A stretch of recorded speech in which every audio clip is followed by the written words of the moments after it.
Olá a todos, sejam muito bem-vindos a mais um Physiorg Podcast e hoje nós vamos trazer um assunto muito legal e que cada vez mais está entrando como uma das principais ferramentas do profissional da fisioterapia dentro do seu atendimento.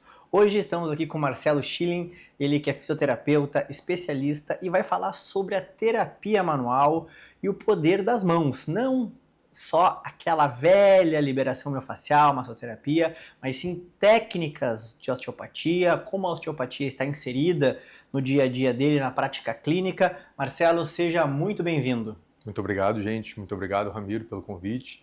É sempre muito bom poder falar do que a gente faz no dia a dia e trazer um pouco dessa vivência e talvez inspirar ou pelo menos debater um pouco sobre o que a gente faz para tentar ajudar as pessoas. Maravilha. Vamos direto ao ponto, Marcelo. O que te trouxe até aqui?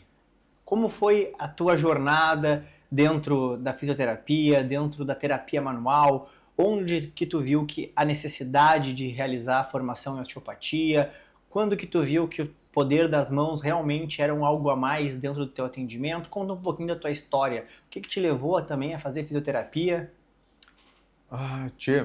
A minha vivência dentro da fisioterapia mesmo, ela sempre foi mais voltada para a terapia manual. Então a gente tem várias abordagens, tem fisioterapia respiratória, tem neurológica, etc. Eu sempre tendia um pouco mais aí para a parte desportiva.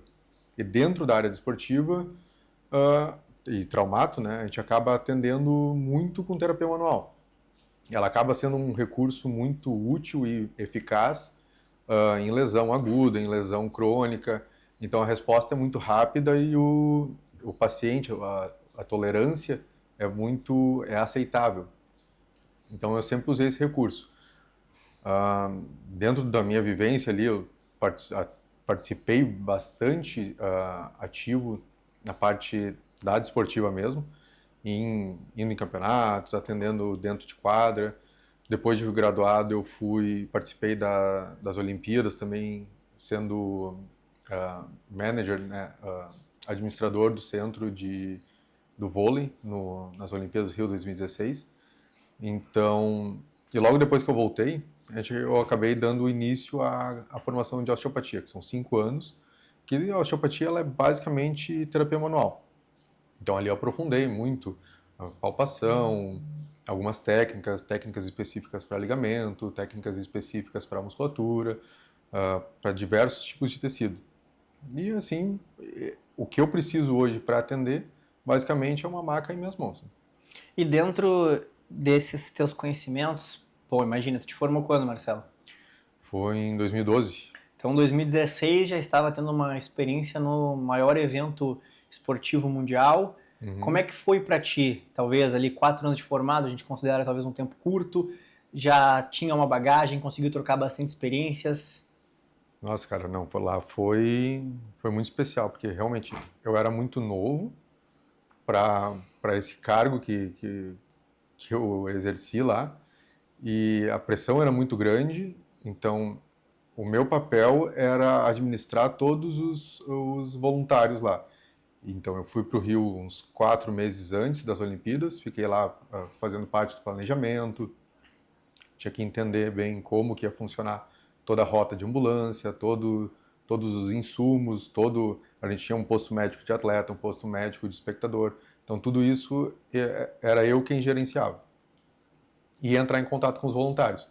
Então, bastante gente que trabalhou como voluntário lá era o pessoal referência na fisioterapia, pessoal referência em médicos, em traumato. Então tinha bastante gente graúda lá e, pô, respondendo um pirralho praticamente. Mas foi todo mundo muito legal. Então foi uma experiência, uma vivência muito bacana que repetiria de novo 1000 vezes. Foi bem estressante, bem pesado, mas também é um evento mundial, mas me trouxe muita experiência legal. E todo mundo que estava lá, cara, viveu muito aquilo e não tem muito como explicar isso daí, mas foi uma baita experiência. E deu para fazer contatos com fisioterapeutas, profissionais de outros países, outras delegações, nós tivemos voluntários de fora do país também? Sim, teve bastante gente de fora. Tinha gente do Egito, Estados Unidos, Inglaterra, todo mundo, tipo médicos, fisioterapeutas de outros lugares. Então teve uma vivência bem grande. Pessoal que é muito referência aqui no Brasil em fisioterapia esportiva, médicos, traumatos que já tem uma cancha grande. Então eu agia como gerente da instalação. E junto comigo tinha um médico, que ah, ele foi o médico da delegação do Brasil no vôlei nas Olimpíadas de 92. Então, ele estava muito a par de tudo, deu para absorver muita experiência com ele, era um cara super aberto, sabe? Então deu para trocar bastante coisa com ele. E todo mundo que estava lá, cara, do mais graúdo, a pessoa menos, com uma formação menor ali, todo mundo se tratava como igual. Foi uma troca muito legal de experiências, de vivências, então tava todo mundo no mesmo nível ali. Foi bem legal. E já tem um objetivo de participar de uma próxima? Eu tinha muita vontade de ir para do Japão, só que um dos pré-requisitos era falar japonês, né? Daí não fui. Mas agora na dos Estados Unidos, se der uma vaga ali, alguma coisa, eu pretenderia isso, né? Maravilha. Então, Marcelo, como nós explicamos, conta um pouquinho da tua formação, Marcelo, agora da parte mais acadêmica. Graduação em fisioterapia, como é que foi essa parte da graduação? Como é que foi a parte de pós-graduação? Além da osteo, fez alguma outra especialização? Então, tia, a minha graduação eu estava em dúvida ali até o quarto semestre, mais ou menos, se era físio mesmo que eu queria. Eu estava muito em dúvida em fazer publicidade e propaganda e tal. O que me fez ficar e me fez ter certeza, não, é isso aqui que eu quero, foi o projeto que tinha na Fevale, né? Eu me graduei na Fevale, em Novo Hamburgo, e foi o projeto da Fevale de esportiva, né? Então, que eles reuniam os alunos de fisioterapia, educação física, nutrição, enfermagem e tal. Eles reuniam e esse projeto atendia todos os atletas da Fevale. Então, a Fevale tem ainda, né? Times de basquete, de vôlei, de handball e tal. E esses times eles participam de campeonatos e torneios. A fisioterapia lá estava à disposição para atender esses atletas. E em campeonatos, tem os jogos universitários, tem os jogos gaúchos universitários, tem os jogos brasileiros universitários. Então a gente vai junto para atender, para dar um suporte para esses atletas. Isso foi o que me fez pensar assim, não, é isso aqui que eu quero. E assim, sempre disse isso, não tem nenhuma área na físio que eu não gosto. Eu adoro atender neuro, eu adoro atender hospitalar e tal. Gostei bastante na minha graduação, né, que a gente tem que passar por tudo isso. Mas o que eu me identifico muito mesmo é com a traumato e principalmente a parte esportiva ali. Atender atleta e tal. Tua vivência começou bem cedo, quarto semestre, e com certeza essa experiência direta com atletas, sendo eles profissionais ou amadores, com certeza foi algo que te abriu ali e que muitas vezes a gente vê outros profissionais ali no final da faculdade não tiveram nenhuma experiência ainda. Então, com certeza, isso foi uma bagagem muito grande. Não, foi. E assim, eu trago essa palavra aí sempre que eu posso. Cara, se tu tem a possibilidade de participar, se a instituição que tu cursa tem algum projeto assim, cara, faz parte, porque isso ajuda muito a identificar o que tu gosta mais e trazer mais vivência. Eu praticamente teve duas pessoas lá, dois professores, que foi o Jefferson Barossi e o Maureen Mansur, que me abraçaram lá, e me carregaram como filho lá dentro. Então eu sou muito grato a essas pessoas por terem moldado principalmente o profissional que eu sou hoje. E eles trouxeram muito a vivência que eles têm, e os dois tinham uma cancha gigante, e faziam questão de compartilhar tudo que eles tinham comigo, sabe?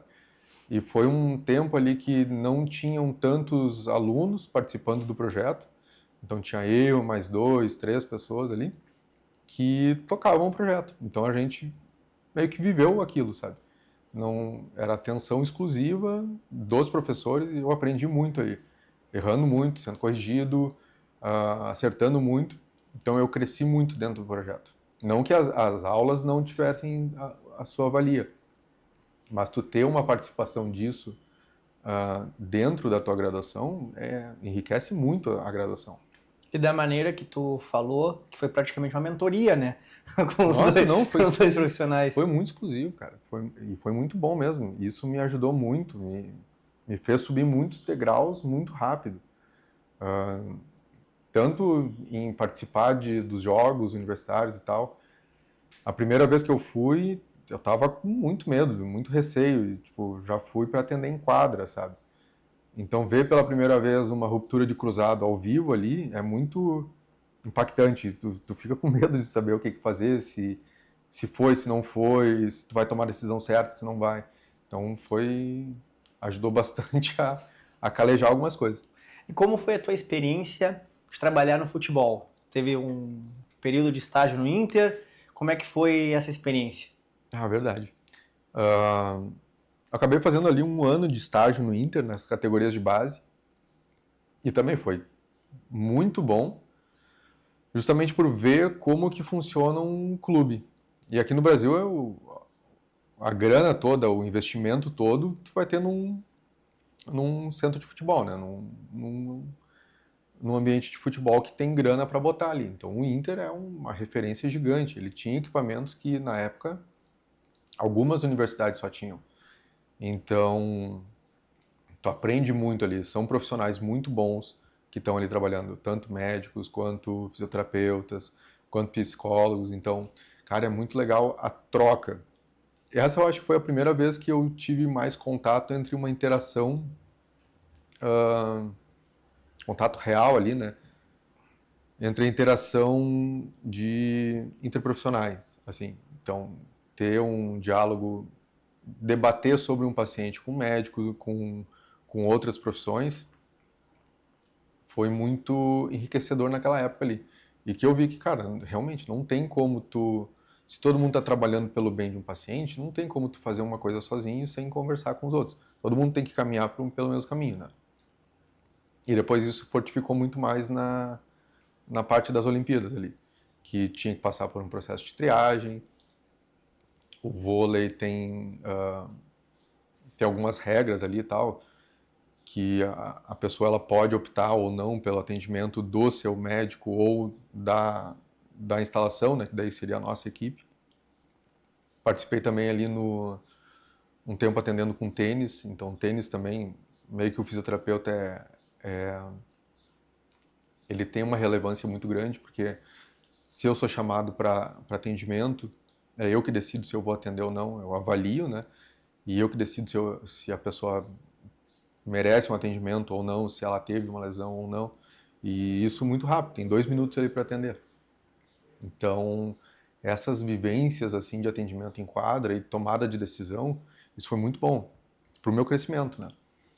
E daí depois teve, enfim, o Rio, fiz uma especialização em cinesioterapia, que é o estudo do movimento humano, né? Então, saber o quanto que uma carga X vai fazer na tua articulação, a força que tu vai ter que fazer, se tu traz para perto do teu corpo, se tu traz para longe, o que um elástico faz de diferente de uma polia e etc.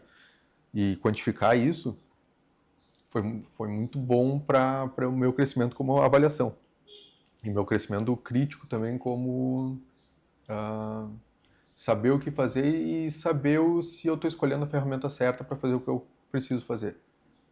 Então, e depois logo, né, foi a osteopatia que eu considero na questão de tratamento como um divisor de águas para mim, porque foi um jeito de ver o corpo humano de uma forma totalmente diferente.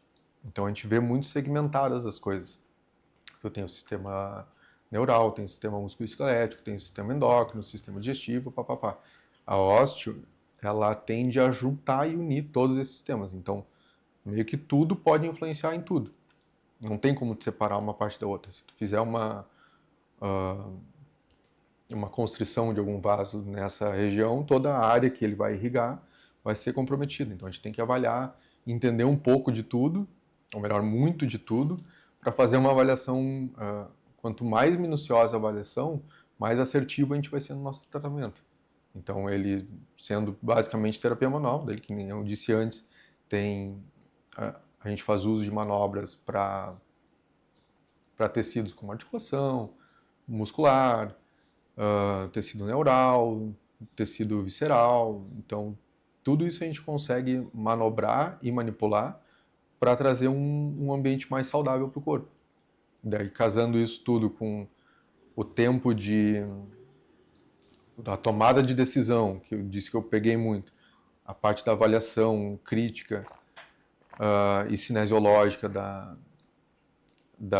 especialização que eu fiz ali na URGS, e com a osteopatia, cara, isso tudo foi muito enriquecedor para mim. Então, eu me considero uma pessoa muito sortuda de poder ter acesso a essas coisas todas. Com muitas vivências, com muita Isso, experiência. muita vivência, muita coisa legal.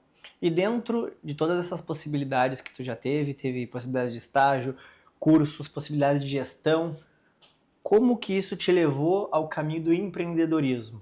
Durante a graduação nós não aprendemos nada, nós praticamente temos que aprender ali a partir de ser empresário, de gerir nossa clínica, gerir nosso espaço muito no erro-acerto. Como que foi essa transição do Marcelo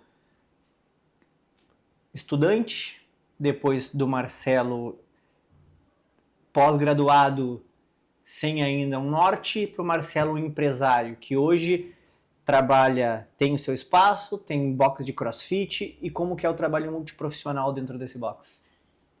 Então, cara, é literalmente como tu falou, a gente não tem absolutamente nada de gestão. E posso estar falando errado, posso não ter prestado atenção nessa parte, mas assim, ó, a gente não sabe, a gente sai muito cru da graduação. Então, foi literalmente assim, para tu abrir um consultório, uma clínica, alguma coisa assim, tu tem que arriscar muito, já como empreendedor brasileiro. E se tu não sabe nada de gestão, complica um pouquinho mais. Então, tu tem que tentar muito, e tu vai errar muito. Então, cara, se tu consegue aprender com isso, com teus erros, e ir testando e tal, tu vai melhorando. E foi o que foi acontecendo. Tem muita coisa que eu aprendi de gestão há pouco tempo. A gente tá tocando ali com a gestão ali no box de CrossFit na Mutantes, em Novo Hamburgo, onde eu tenho um consultório também. E a proposta ali foi totalmente inovadora, assim, de juntar os casos de dores, de lesões dentro do CrossFit, de tentar melhorar isso mexendo nos treinos. Então, fazer uma periodização toda pensando tanto no condicionamento, mas também tanto na prevenção de lesão, baseado em algumas coisas que a gente estava vendo, baseado em literatura que tem de estudos sobre esse tipo de esporte. Então, fazer toda arquitetar todo um andamento para esse box, que ele flua de uma forma saudável, atrativa e performática, né? É o que a gente está buscando ali na Mutantes. E daí todo mundo que se lesiona vem para mim, conversa, todo mundo não. As pessoas que têm total acesso a mim ali, elas podem me chamar, tô com dor assim, assim, assim. Então, a gente tenta lançar programas de mobilidade, não só na aula, né? Dentro ali da Mutantes a gente tem os treinos e tem uma área de academia, então para fazer um reforço. Então, de repente, algum aluno lá, ele surge e diz, a gente identifica que ele tem uma fraqueza de determinada musculatura, de determinado grupo muscular. Então, a gente consegue organizar um treinamento suplementar para que ele faça concomitante aos treinos do CrossFit, que eles acabam sendo genéricos, né? Eles não são personalizados para cada pessoa, mas a gente consegue personalizar de uma forma indireta. Então, através de avaliação com dinamômetro, avaliação de força, através da avaliação termográfica, de testes funcionais, a gente consegue identificar bem o grupo muscular, se o aluno está com falta de mobilidade, se ele está com alguma fraqueza muscular, o que pode estar acontecendo para estar levando ele para lesão, ou se ele não tem nenhuma lesão, o que está acontecendo para que ele não esteja performando bem. Então a gente consegue identificar direitinho. E como o CrossFit ele é um esporte onde tu envolve basicamente o teu corpo, qualquer disfunção que tu tenha ou qualquer limitação em qualquer articulação pode trazer um grande impacto para o teu corpo inteiro. E eu acho que é por isso que eu gosto tanto do CrossFit, sabe? Ele casa muito com a osteopatia. Então, digamos que tu tenha uma limitação de dorsiflexão, o teu tornozelo não funciona tão bem. Por qualquer razão. Tu torceu ele um tempo atrás, rompeu o ligamento, não aconteceu nada, só tem uma tensão muscular ali de plantiflexores, uma musculatura mais tensa um pouco. Isso vai acarretar que talvez o teu agachamento não seja tão bom. Se o teu agachamento não é bom, isso já vai começar a sobrecarregar um pouco mais o quadril. E isso pensando em movimentos só até a cintura, digamos, um agachamento normal. Se tu começa a botar uma barra para cima, tudo isso vai influenciar no teu ombro também, no teu cotovelo, no teu punho. E o contrário é verdadeiro. Se o teu punho não mexe tão bem, tu vai começar a compensar o movimento para outro lugar. Então, o que é técnica, né? Técnica é tu ter um movimento fluido, que tu tenha uma pouca perda de energia. Ou melhor, menor gasto energético. Que a tua energia seja o mais aproveitada possível. Então tem que ser um movimento fluido. A partir do momento que tem alguma limitação em algum lugar, e limitação entende por algum bloqueio articular, alguma fraqueza muscular, qualquer coisa assim, isso vai gerar uma perda da cinética, do movimento ali. E isso alguém vai ter que compensar. Então, isso é uma coisa que eu costumo dizer muito. Se tem alguma coisa que não está funcionando bem no teu corpo, outra vai ter que funcionar mais. Isso é regra, para que o movimento saia. Só que essa outra coisa que está funcionando mais é que vai ser sobrecarregada. Então, tu pode ter uma musculatura que está mais tensa, tu pode ter um manguito rotador que está sofrendo ali por N razões. Então, pode ser a tua cervical que está rígida, pode ser o teu quadril que está mais rígido. Tem que avaliar. E isso a gente consegue bastante ali no CrossFit. Consegue trazer bastante para a prática. E o legal de ver, até meu projeto de trabalho ali de conclusão para a osteopatia foi relacionado, né, o tratamento osteopático com a performance no CrossFit. Então, a proposta seria avaliar o quanto que alinhar o corpo, bem entre aspas, melhoraria a performance. Não pensando tanto em lesões, etc., o que vem, né? Mas melhorar a performance. Então, a gente tendo essa visão, tu consegue atingir tanto as pessoas que já estão lesionadas, quanto as que não querem se lesionar, quanto as que querem performar melhor. Então se a gente conseguir entender que tudo isso funciona junto, se tu performa bem e tu tem uma rotina boa, tu acaba não se lesionando. Então, tudo isso vai de encontro a tudo que a gente pensa. Tudo se conecta, né? Isso, e é o que a gente está tentando implementar pelo menos dentro da Mutantes, mas é uma filosofia que eu tenho seguido de vida. Então, se tu conseguir organizar todo o teu corpo, ele tende a funcionar de uma forma mais fluida e tende a compensar menos, né? Tu gera menos compensações. E isso não falando de uma forma mística, nem nada. Cara, é física, é mecânica isso daí. Então, se tu gera força de uma forma fluida e ela não tem uma perda em nenhum momento da execução, tu não tem que gerar força de novo.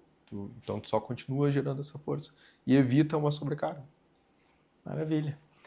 Chegou a hora de falar um pouquinho para vocês sobre a PhysioWork. A PhysioWork, ela hoje é a maior empresa de saúde e movimento humano do Brasil.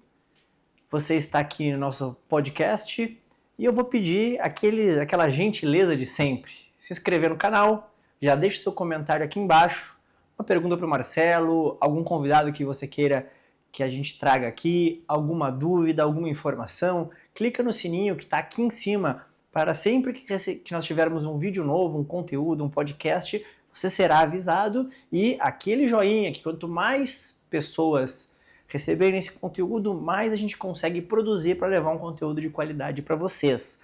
O nosso podcast é um oferecimento da Play 360, a plataforma completa para você que busca saúde, qualidade de vida, prevenção de lesões, reabilitação e treinamento.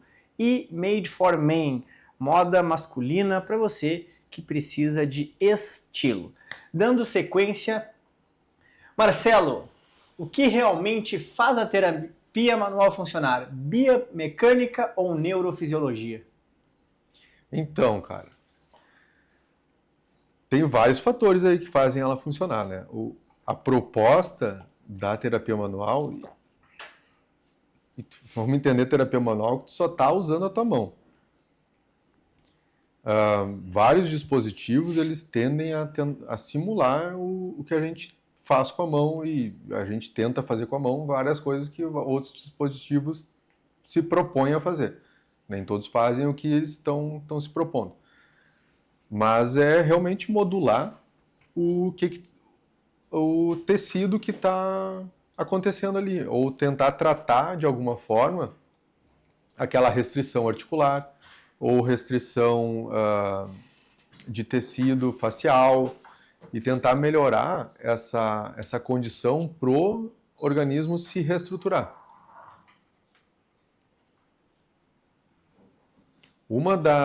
Isso vai depender, a resposta ela vai depender muito do tecido que a gente tem alvo ali. Então, numa articulação tu vai ter uma resposta X, num tecido facial tu vai ter uma resposta, um outro tipo de resposta, uma musculatura tu vai ter outro tipo de resposta, e por isso mudam as abordagens. Dentro de uma articulação, por exemplo, de um tratamento, de uma manipulação articular, a gente pode ter manobras de baixa amplitude e alta velocidade, que seria o thrust, que o osteopata chama, ou o ajuste da quiropraxia, que tu vai lá, pressiona e dá um estalo, que gera o estalo. E lembrando sempre, o estalo ele não é necessário. Ele não determina se a manobra foi eficaz ou não. Ele pode acontecer ou não. E manobras, mas a gente tem manobras também para articulação que elas são muito mais sutis. Então, tu vai lá e mobiliza de uma forma muito mais sutil do que a alta velocidade e baixa amplitude. E é tão eficaz quanto, sabe? Então, eu tenho pacientes que, eu preciso dar uma estaladinha. Tipo, cara, às vezes não é isso que tu precisa, sabe? Então, a resposta vai depender muito do tipo de abordagem, do tipo de tecido que tu encontra ali. E do tipo de paciente também, né? O ajuste, ou principalmente a quiropraxia e até mesmo a osteopatia, ao público geral, a pessoa comum, ela associa o estalo. Ponto. Muitas vezes ela busca o profissional, que nem tu falou, eu quero ser instalado. Qual a diferença que a gente tem entre thrust, ajuste e estalo? Cara, é só o nome, na verdade, tá? O que cada um faz? E outra coisa, o estalo, o que ele é?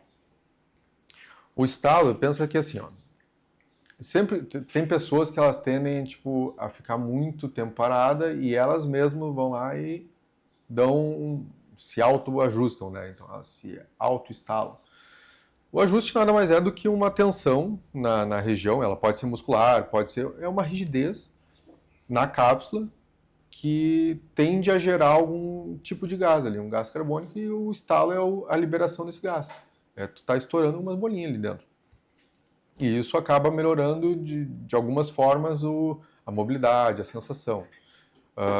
Questão do nome de thrust ou ajuste é só nomenclatura da osteopatia, chama de um jeito, a quiropraxia chama do outro. Tanto que elas surgem da mesma vertente, as duas surgiram nos Estados Unidos, mais ou menos na mesma época. Muita gente não... o termo osteopatia é novo, mas a osteopatia é de 1894. Então, ela já é antiga, sabe? E reza a lenda e até alguns documentos, que ela precede a quiropraxia. Então, os dois caras lá que criaram, o cara que criou a osteopatia, o cara que criou a quiropraxia, um dia se encontraram e surgiram algumas vertentes ali que foi a quiropraxia e foi a osteopatia. Mas as duas são similares, principalmente no lance de ter um entendimento do corpo como um todo. Só a osteoclássica, ela parte do princípio que toda a lesão ela vai ser oriunda da tua coluna e pode ser tratada a partir dali. A osteopatia não, ela leva em consideração todos os tecidos. Então, tudo pode influenciar em tudo de forma não aleatória, mas tudo acaba influenciando em tudo. Mas o nome trust, ajuste, coisa assim, é só nomenclatura. Não... Isso é uma coisa que não somente é uma dúvida de pessoas comuns, mas também de profissionais que não estão por dentro da quiropraxia, da osteopatia, e acabam muitas vezes usando o mesmo termo para tudo, né? Marcelo, como você pode explicar para um paciente que não é só apertar ou massagear? Isso é difícil às vezes, cara. Tu acabou de falar do estalo, né? Não, então, tem pessoas que elas realmente acham que só instalando vai melhorar. Tem pessoas que, de novo... se não instalar, não funcionou. Não funcionou. E mesmo que a pessoa chegue levantando o braço nessa altura, saia levantando aqui, ela precisa do estalo ali para saber que funcionou. O mesmo vale para pessoas que elas tendem a achar que uma liberação miofascial, que está muito em alta aí, mas que nada mais é do que uma manipulação do tecido, e tem diversas formas de tu fazer isso, tem que doer, sabe? Então, não tem que doer. Não tem que doer, não tem que deixar hematoma, não tem que deixar vermelho. E tem pessoas que acham que vai ser eficaz se isso funcionar. E isso é muito difundido, principalmente atleta, cara. Atleta tem um lance de querer uma resposta rápida e calejou nisso, né? Então, tu que é atleta, tu sabe, tipo, teve um campeonato lá, teve alguma coisa, o que tu fazia um tempo atrás era, tipo, massagear e jogar com dor. Então, o atleta tá acostumado a viver com dor. E ele acha que, tipo, se tu soltar a musculatura de uma forma mais suave, isso não vai ser eficaz. Tem que sentir um pouco de desconforto. Não vai funcionar, né? Não vai funcionar. E daí tem que sentir desconforto. E como ele tem uma tolerância maior à dor, tem que doer. E principalmente, cara, mulher, atleta e mãe, e se junta esses três aí, é um combo que, cara, a pessoa fica indestrutível quase. O limiar de dor é muito alto. Então, para essa pessoa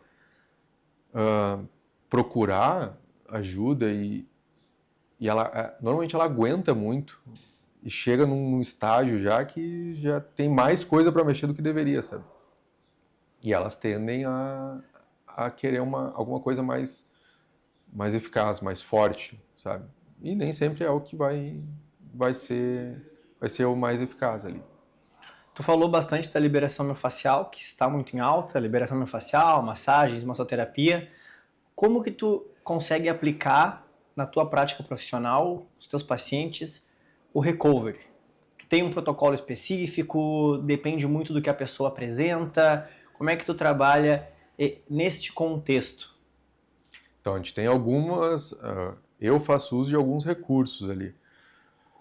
Já fiz uso de banheira de gelo, já fiz faço bastante agora, né? Uso com bota de compressão, uma massagem relaxante, vamos chamar assim, né? Uma liberação miofascial mais leve. Recobrativo, então sempre que dá para indicar também. Tem as pistolas de massageadoras, mas eu tendo a usar um pouco mais a bota. Isso depende muito de quem, o dry needling também, né, o agulhamento seco. Isso depende muito do paciente, do objetivo do paciente e do que o paciente pratica. Então, vamos lá. Eu tenho bastante público que corre, né? Corre, triatleta. Então, a rotina desses caras é muito exaustiva. Eles precisam de um processo ou de um tempo para que eles façam alguma atividade de recuperação. Então, dá para trabalhar com um recovery ativo, né? Fazer um treino mais leve, um pouco só para manter a atividade ali. fazer uso de botas também, ter uma sensação de alívio muito boa. As pistolas eu não gosto tanto, tá? Eu não faço muito uso e é muito pessoal meu. Eu uso bastante o rolo de liberação e aconselho assim, ó, para todo mundo que puder usar, puder ter em casa, que vale muito a pena, porque sempre que tu tiver, como eu disse antes, a partir do momento que tu tem alguma coisa que não funciona bem, tu vai ter outra que vai estar funcionando, vai se fazer um trabalho maior. Normalmente quem faz esse trabalho é a musculatura.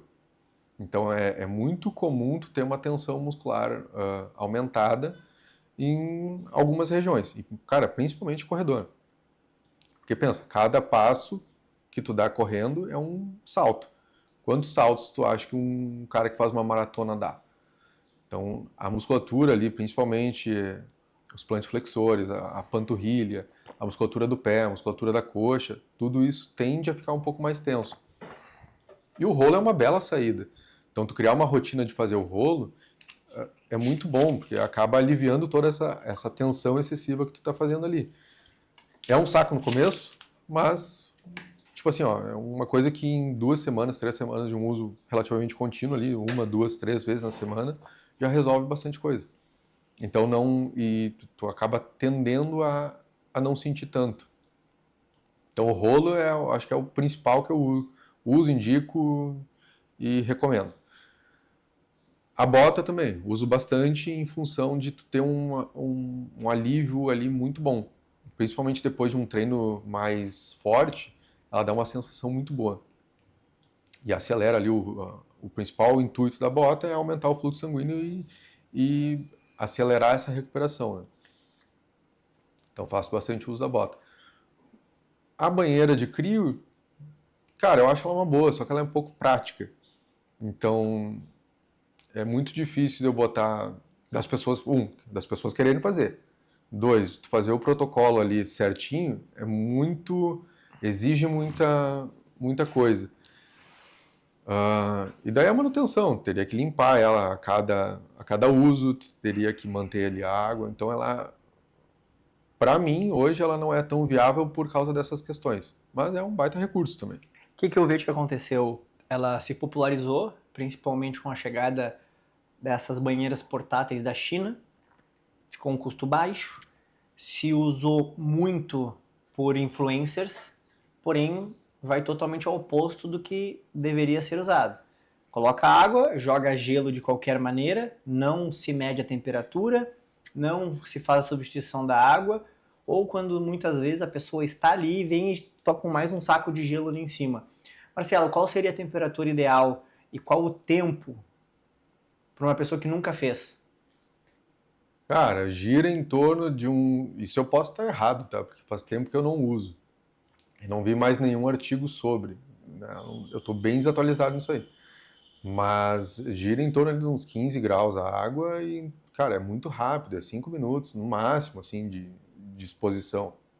Então, realmente é o que tu disse ali, tem pessoas que ela está muito difundido, então tem muita gente fazendo e pouca gente seguindo um protocolo que seja condizente com os estudos que a gente tem que ela é eficaz. E ela é uma ferramenta muito eficaz, só que se usada da maneira certa.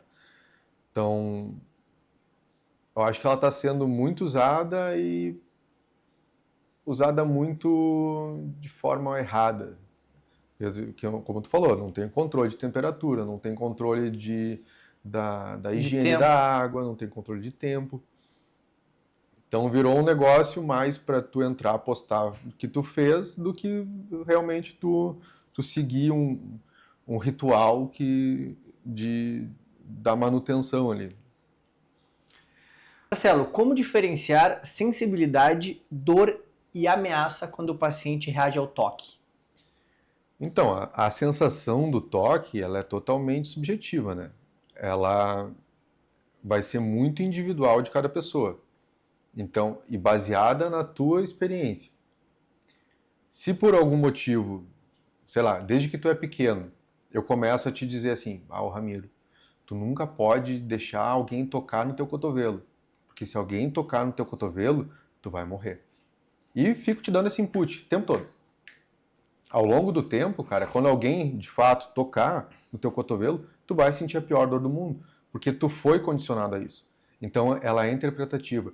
Assim como se tu me tem como um amigo, eu toco no teu ombro, tu não vai reagir àquilo de uma forma ruim. E se uma pessoa desconhecida talvez toque no teu ombro, tu tenha uma sensação que o toque foi mais profundo, até gerou dor. Justamente porque tu ativa uma sensação ali, o teu cérebro interpreta aquela sensação de uma forma baseada em algumas outras coisas. Tu não conhece a pessoa, tu não sabe se ela quer te fazer bem ou mal. Tu já me conhece, tu sabe que a minha proposta é te fazer bem, entende? Isso é totalmente subjetivo, então tu pode levar o mesmo toque, a mesma pressão no mesmo lugar, tu pode interpretar como uma ameaça, como dor, ou como não, isso aí tá tudo bem. Excelente. Quais são os erros mais comuns que fisioterapeutas cometem ao aplicar terapia manual? Então, uma boa foto isso aí. Cara, assim, a gente tem uma crença ali dentro da terapia manual que a manipulação cervical ela é muito ruim. E muita gente acaba se limitando de fazer. O que é mais crença? A gente realmente tem um risco para a manipulação cervical, e ele é relativamente baixo, mas ele existe. Só que assim, se bem avaliado, se foi feita uma boa anamnese, não tem problema tu fazer uma manipulação cervical. Tanto que a maioria das pessoas faz por conta, vai lá e ajusta. Então, eu acho que botando de uma forma geral, e isso só a prática traz, né? Seria o peso da mão. Então, como eu disse antes, tem técnicas que exigem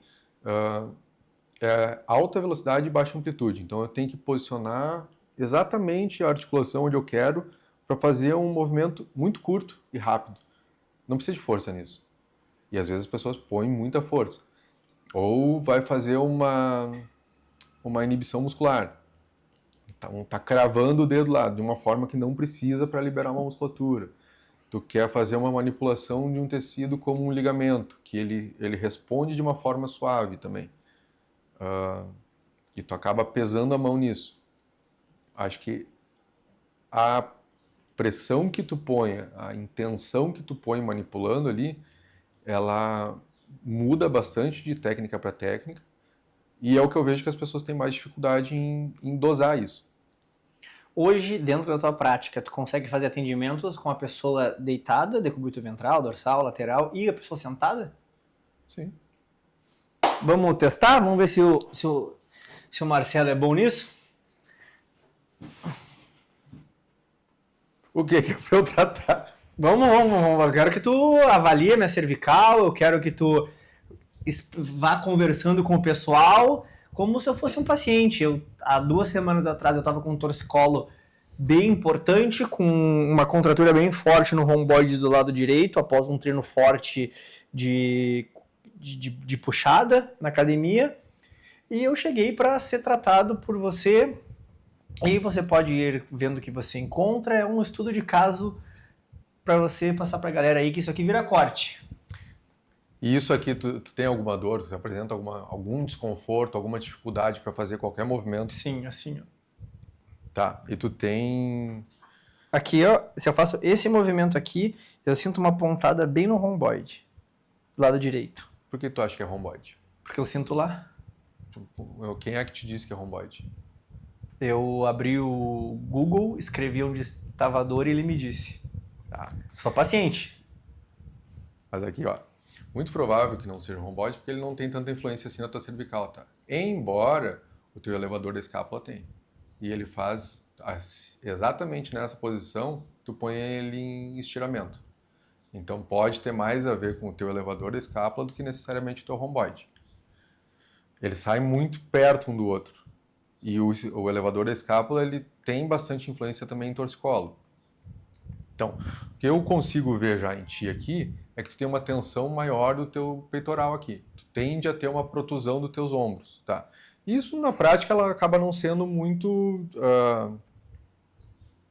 não é determinante de nada. Desde que, se tu tem essa protusão de ombro, mas quando tu exige do teu corpo que tu faça esse movimento de abertura aqui, tu consiga fazer, tá tudo certo. E isso a gente vai pensar lá em um movimento de snatch, quando tu tá puxando aqui, tu tem que ter essa extensão torácica e a flexão ali do ombro, o ombro vai lá para trás, mas em movimentos também como uma puxada alta, se tu vai para a musculação. Se tu tem essa retração aqui, tu acaba fazendo uma puxada mais fechada e não abrindo tanto o peito. E isso é uma das coisas que eu falei, que se tu tem uma parte mais restrita, tu acaba gerando uma sobrecarga para outra estrutura. Faz sentido? Total. Tá. Então, talvez, se tu teve um torcicolo, talvez tu tenha feito um movimento que tu não estava habituado a fazer, ou já estava cansado, foi fazer... Teve algum movimento que tu fez, teve um episódio específico que tu sentiu essa dor? Não, foi pós o treino. Então, depois que tu estava já frio, tu Exato. sentiu. Tá? Então, tua musculatura provavelmente foi exigida durante o treino e acabou sendo sobrecarregada. Tá? Aqui dá para ver várias coisas, tá? E como eu disse, me parece muito... Isso aqui lembra a dor que tu sente? O teu dedo de trás, sim. Sim, né? Esse Sim. aqui. Tá? Esse dedão tá bem na região do teu elevador escápula. Tá? O romboide seria mais aqui, ó. Isso. É aí mesmo. Isso aqui? É. Tá. Eu apertar, reproduz a dor que tu sente. Deixa eu ver. É que vai ter que... É que agora tu colocando o dedo tá... Vai lá. Não, é bem mais interno. Tá. Aqui também poderia ser esplênio da cabeça. Ou tu tem essa região aqui da frente, que são teus escalenos, que ele tem um ponto de dor irradiado aqui para trás. E tudo isso influencia no que tu apertou ali no próximo à clavícula, eu senti alguma coisa lá na mão. Tá, isso é porque o teu plexo todo passa aqui por baixo. E isso que é o legal, tá, da osteopatia. Cara, essa tua dor aqui, ela pode ser a tua cervical que está rígida, ela pode ser a tua torácica que está rígida, ela pode ser a tua clavícula que não está funcionando bem. Isso a gente está falando só de articulação. E só da região aqui, né? De musculatura, pode ser teus escalenos, pode ser o teu elevador da escápula, pode ser o teu esplênio da cabeça, pode ter a ver de uma forma mais indireta, alguma restrição aqui na região do teu diafragma também. E daí eu tenho que ver se tu tem queixa gástrica, de azia, refluxo, alguma coisa assim, tu tem dor de cabeça? Não.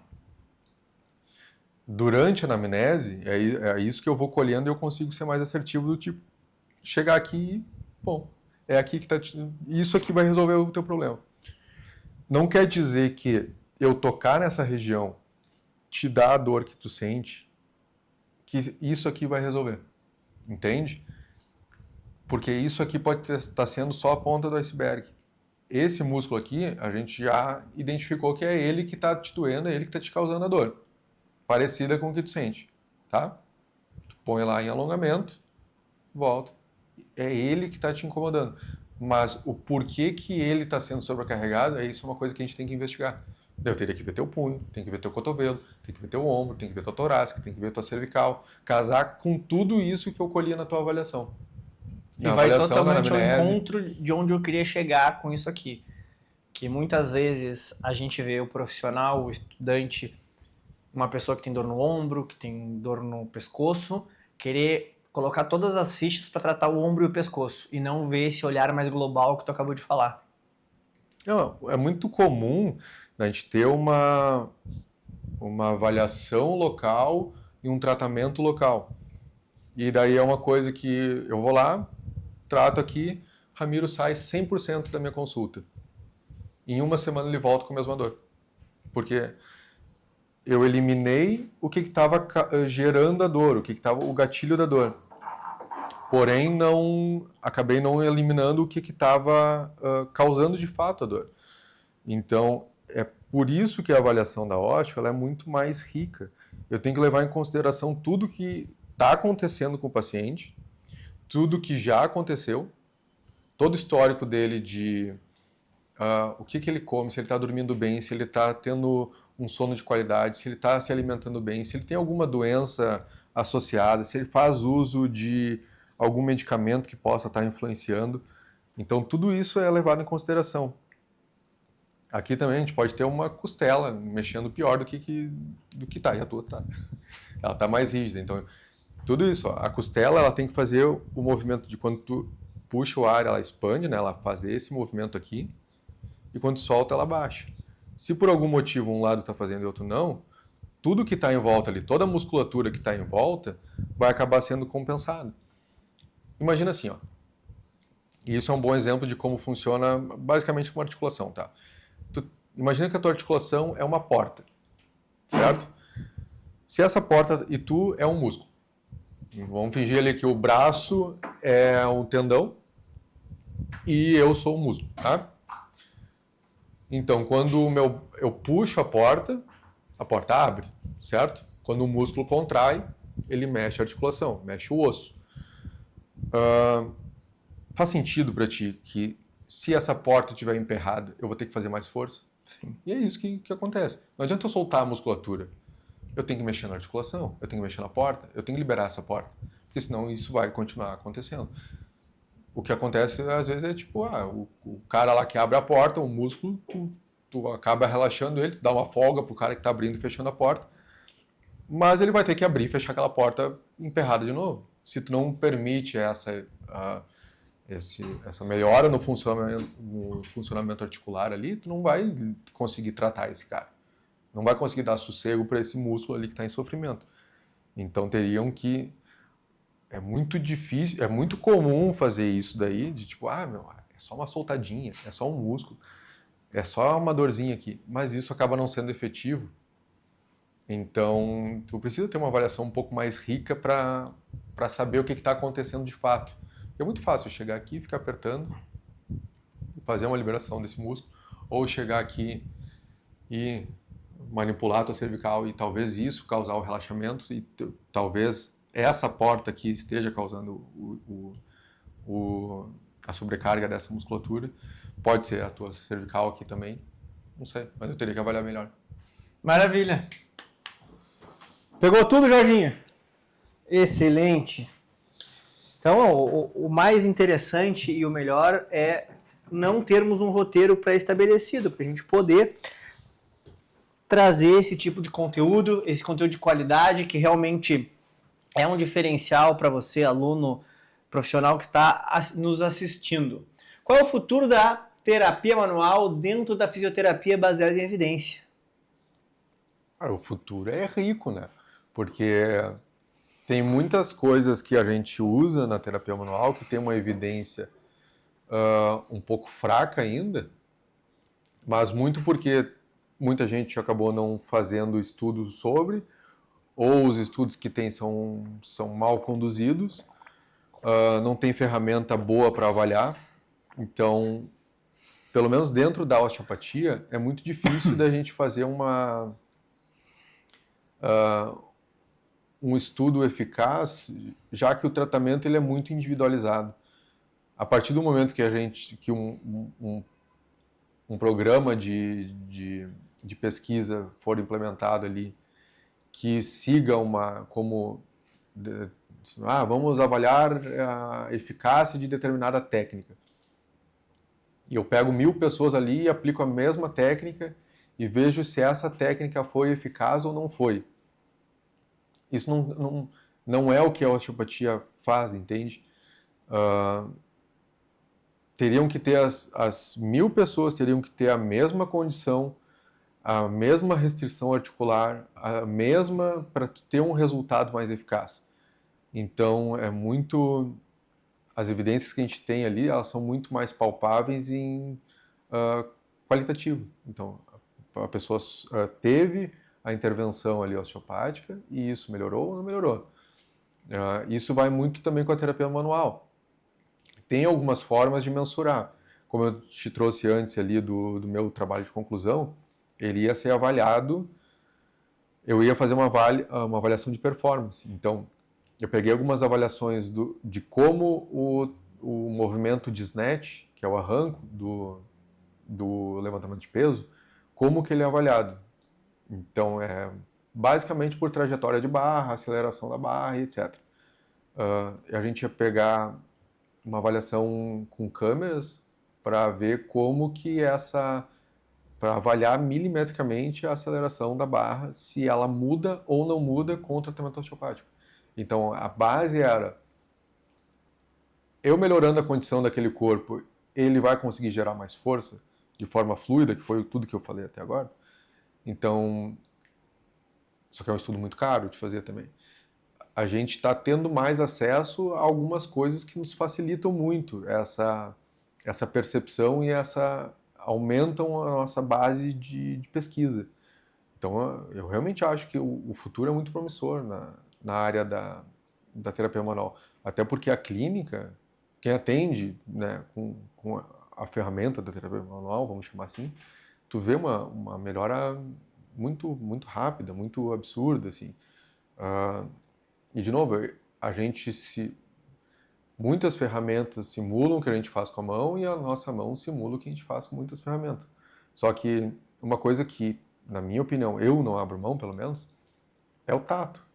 Então, eu não sei quanto, mesmo quando eu uso alguma ferramenta como os crochês ou uma espátula, uma ventosa, qualquer coisa assim, eu não tenho tato para saber o que está acontecendo com aquele tecido. Eu não sei o quanto que eu estou botando de força. Eu não tenho essa percepção. Com a mão eu tenho. Então, acho que a mão, para mim, é o meu melhor recurso. Então, não abro mão e acho que ela arruma a um caminho de um embasamento muito melhor. E também indo para a parte mais humana, o toque dá uma diferença muito grande pro paciente. Sim. O paciente se sente muito mais acolhido, o toque do terapeuta no paciente tem uma diferença muito grande. Tem todo um jeito de tu abordar e de tu chegar no paciente. Por exemplo, eu tenho técnicas que elas envolvem o corpo inteiro. Então, eu tenho que explicar muito bem o que eu vou fazer com o paciente para chegar dando esse toque. Como eu te falei antes, esse toque pode ser interpretado como, olha, esse cara vai me tratar, ou pode ser interpretado como, pô, esse cara tá querendo me fazer mal, entende?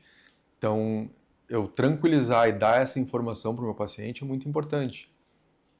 E isso vai de encontro também com... Tem pessoas que não toleram o toque.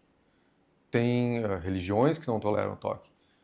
Tem, por exemplo, mulheres que foram abusadas que não toleram o toque de um homem.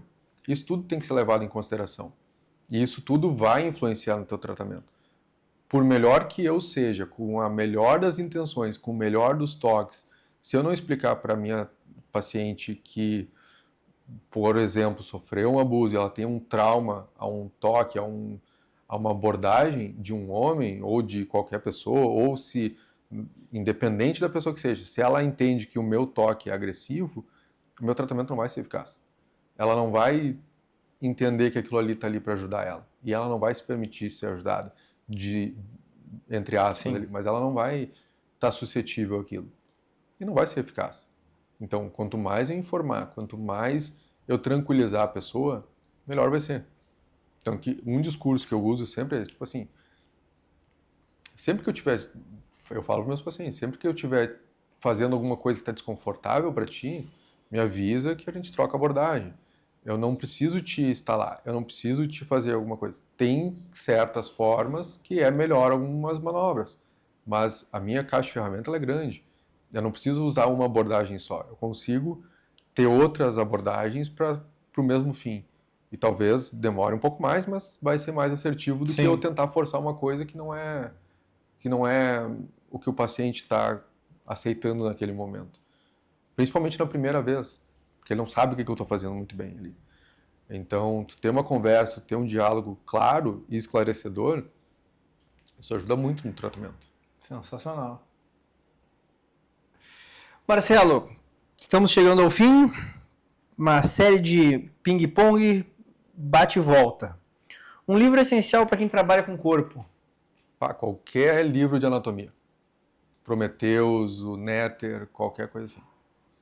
Uma frase que te define como osteopata. Tem uma boa, como é que é? Amo muito tudo isso. Tipo isso. A mudança acontece através do movimento, e o movimento cura. Joseph Pilates. Sensacional. Um mito sobre a osteopatia que precisa ser quebrado.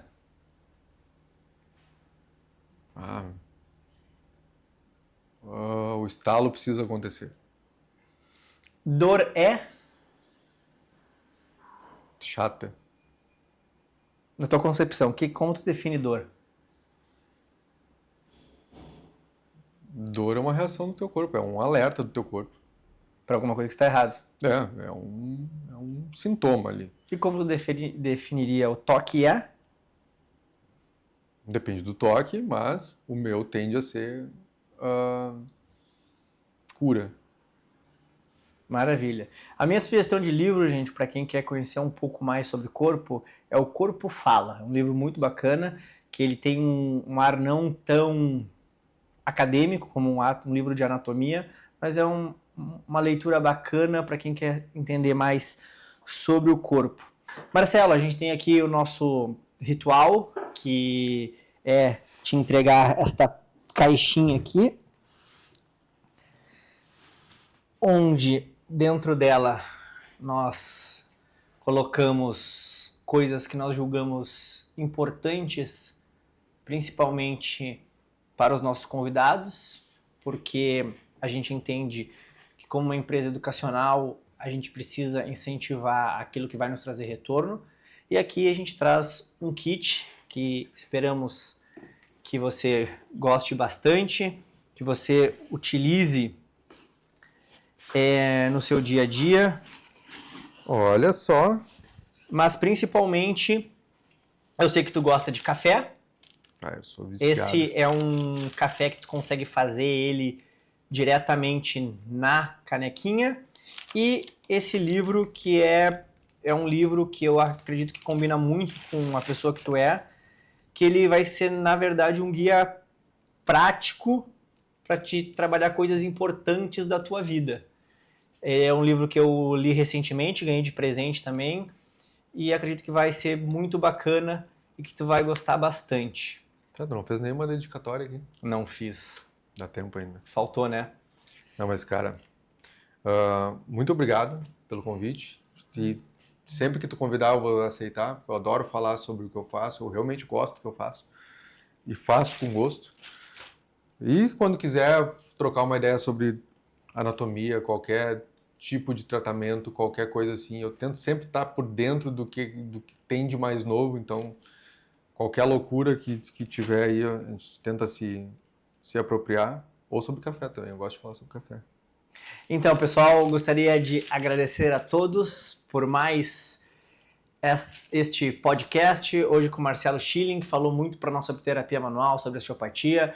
E como o Marcelo já se prontificou, ele será o nosso primeiro convidado do nosso Physiwork Talk, que será muito semelhante ao TED, que acredito que todos vocês conheçam, que o Marcelo virá aqui dar uma aula para todos vocês. Ele vai escolher o tema, se ele quiser uma maca, se ele quiser dar uma aula sobre café, a gente arruma aqui, ele vai dar uma aula do tempo que ele foi barista, quando ele trabalhou na Irlanda. Então, espero que vocês tenham gostado desse conteúdo. Deixe seu comentário aqui embaixo, dúvidas, sugestões, informações, aquele joinha que nos ajuda muito. Se inscreva no canal, gente, é muito importante. E esse sininho que está aqui em cima. Já segue lá no Instagram, @physiworkrs, @ramirinchalsp e @Marcelo Schilling. Marcelo, olha nessa câmera aqui, olhar 45 e manda aquele recado e aquela despedida para todo mundo. Gente, sempre que vocês tiverem qualquer dúvida, qualquer coisa, podem acessar ali o Instagram e me chamar, de qualquer forma, mandar sinal de fumaça. Qualquer dúvida que tiver, eu estou sempre aberto para responder. E tentem manter, a melhor forma de manter uma vida saudável é tendo um sono bom, tendo uma alimentação boa e principalmente mantendo um exercício, qualquer coisa. A gente tem uma gama gigante de coisas para fazer. Tentem manter o corpo ativo. O nosso corpo não foi feito para ficar parado. Mantenham a atividade, certo? Esse é o meu recado. Muito obrigado, pessoal. Em breve a gente está de volta com muito mais conteúdos. Fiquem ligados aqui no nosso canal, também lá no Instagram. Cada vez a gente vai trazer mais aulas, mais conteúdos. Já temos diversos conteúdos rolando, CrossFit, treinamento funcional, técnicas, podcast, enfim, tem muita coisa ainda por vir e em breve a gente está de volta. Valeu e até a próxima!